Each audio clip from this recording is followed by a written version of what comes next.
Assalamualaikum warahmatullahi wabarakatuh. Saya Alfiano Ade Irawan dari program studi PJJ S1 Akuntansi Universitas Cyber Asia. Dalam hal ini akan melakukan presentasi terhadap mata kuliah Manajemen Rantai Pasok, sebab Digital Supply Chain Management, peranan IT di dalam rantai pasok.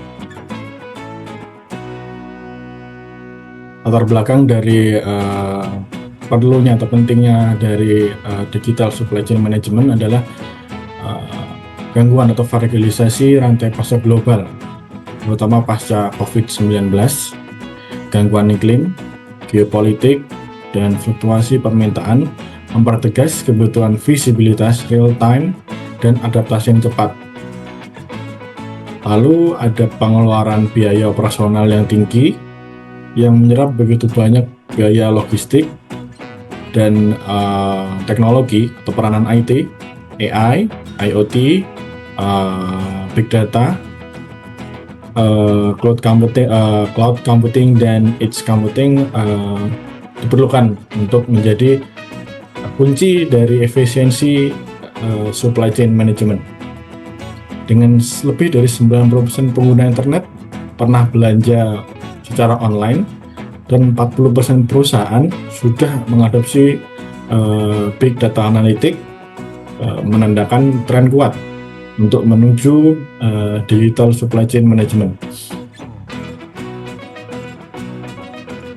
Kebutuhan teknologi dalam Digital Supply Chain Management yang menjadi komponen kunci dalam transformasi ini adalah IoT, Cloud Computing, Edge Computing, Big Data, dan AI.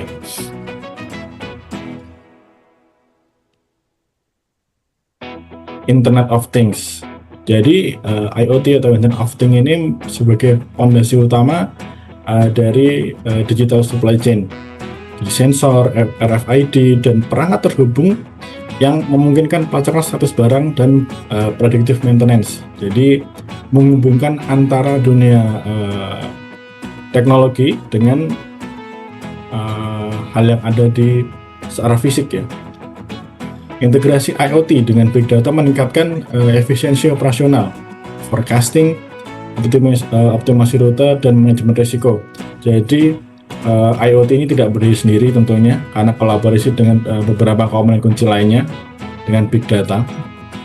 Lalu manfaat IoT ini adalah dalam pelacakan real time, inventory otomatis, efisiensi logistik, dan maintenance prediktif.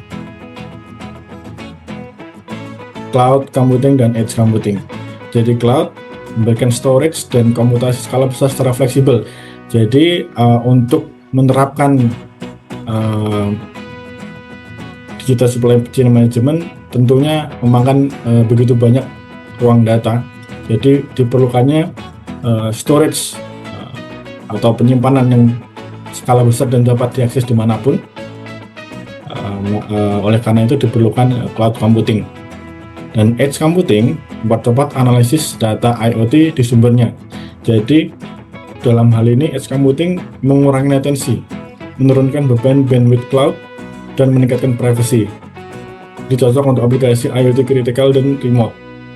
Jadi dengan adanya dua hal ini, penyimpanan dan kecepatan dalam pengolahan data bisa diatasi.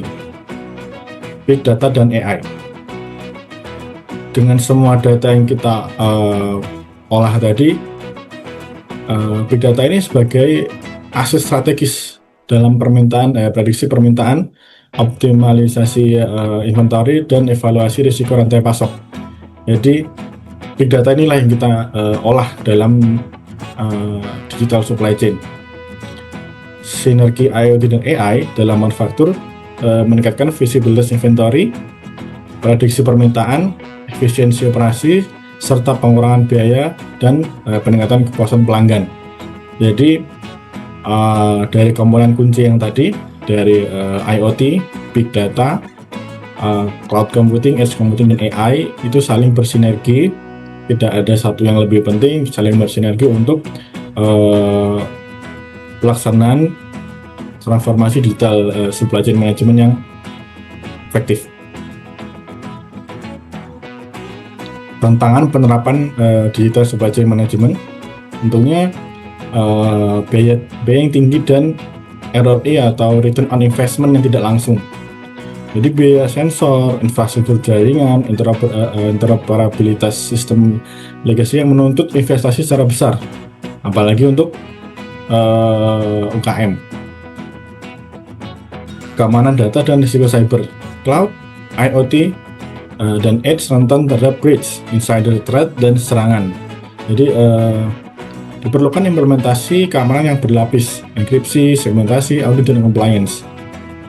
Yang ketiga adalah interoperabilitas sistem. Berbagai vendor dan platform tidak tanpa standar tunggal menyebabkan silo dan kesulitan integrasi ERP atau TMS legacy. Jadi maksudnya di sini adalah ketika penyedia atau vendor dari tiap-tiap komponen kunci ini berbeda-beda dan tidak menerapkan standar tunggal dalam penerapan teknologi mereka, maka akan sulit untuk menghubungkan antara IoT, Big Data, AI, serta Cloud dan Edge Computing tadi. SDM dan kompetensi digital yang lemah. Kebutuhan riset dan pelatihan yang terus-menerus di bidang IoT, data analitik, dan manajemen change ini membutuhkan dana yang besar. Jadi tantangan yang besar dalam transformasi digital ini adalah sebenarnya untuk persiapannya. Jadi dari persiapannya sendiri benar-benar harus membutuhkan dana yang besar. Karena tadi biaya investment, ada ancaman keamanan, dan untuk pelatihan SDM. Untuk solusi tantangan penerapan DSCM atau Digital Supply Chain Management, 1. Pendekatan pilihan yang bertahap scale up, mulai dari gudang atau armada tertentu, evaluasi return on investment sebelum perluasan. Jadi dilakukan pengembangan secara bertahap. Bisa jadi pelatihan dulu, bisa jadi dari investasi dalam alat-alat terlebih dahulu. Yang kedua ada adopsi protokol terbuka dan arsitektur standar. Jadi untuk mengurangi risiko interoperabilitas yang rumit. Jadi dengan adopsi protokol terbuka dan arsitektur yang standar, interoperabilitas menjadi lebih lancar. Edge dan cloud hybrid. Jadi memang mengeluarkan dana yang lebih besar, tapi dengan menggabungkan antara edge computing dan cloud computing ini, proses kritikal dilakukan di edge, analytic heavy tetap di cloud untuk efisiensi, latensi, dan biaya. Jadi mahal di awal, tapi untuk investasi berjangka panjang. Keamanan berlapis dan governance cross functional. Jadi meningkatkan keamanan dengan NFC end-to-end, network segmentation IoT, audit rutin, dan pelatihan karyawan. Dan tentu yang terakhir adalah dari SDM, penguatan kapasitas SDM, partner teknologi, sertifikasi profesional, pelatihan internal untuk membangun kemampuan data-driven culture. Baik, sekian. Terima kasih. Ini presentasi dari saya. Ini daftar pustaka yang saya cantumkan dalam presentasi kali ini. Terima kasih.